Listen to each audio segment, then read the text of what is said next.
दो प्रश्न आए हैं। एक आया है प्रकृति द्वारा निर्णय मेल और फीमेल का। प्रकृति के हर पदार्थ में, चाहे वो वनस्पति है, चाहे वो जीव है, जल का है, थल का है, आकाश का है, सबके अंदर लिंग है, एक स्त्रीलिंग है, एक पुरुष।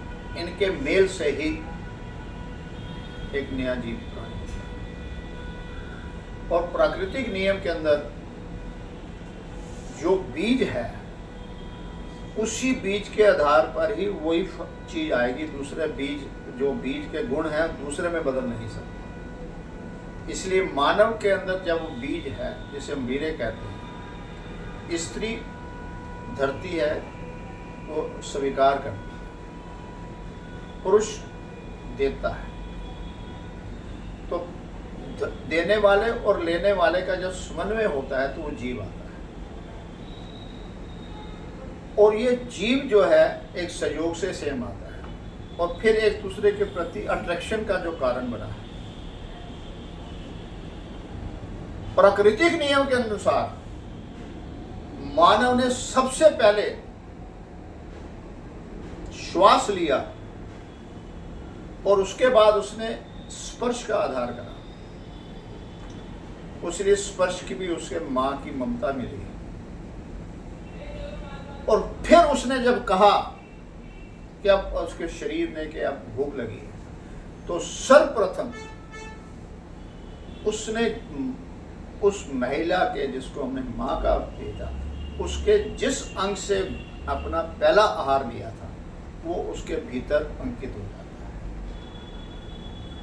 और दूसरा आहार उसके पीछे जिस द्वार से वो बाहर आया था, वो द्वार भी उसके भीतर अंकित होता है। और जीवन भर महिला के ये दो अंग पुरुष के लिए आकर्षण का कारण है। और महिला के अंदर भी इन्हीं द्वारा पुरुष की अट्रैक्शन है। कहीं ना कहीं दोनों के भीतर पीछे ये दो द्वार ही हैं जो इस सहयोगी बनते हैं, ऊर्जा देते हैं। और जहां पर ये नहीं होता तो आज के निरर्थक जीवन के अंदर समाज में बहुत कुछ और हो रहा है। और मूल कारण ये है, जब आप नृत्य करें, खाना खाएं, बात करें, सहयोगी बने, तो ये एक दूसरे के भीतर के जो अंदर स्मृति में है, ये मूल कारण है। ये बहुत लंबा विषय है, मैं अभी फिलहाल इसको संक्षिप्त में जब तक, आशा है कि आपको इसमें कुछ होगा। और दूसरा प्रश्न था, क्या था? गुस्से पे, एंगर। एंगर मेरे को मेजर यही लगा कि बीमारी का मेन कारण लोगों का एंगर है। एंगर कब होता है, गुस्सा कब आता है, पहले तो ये समझिए।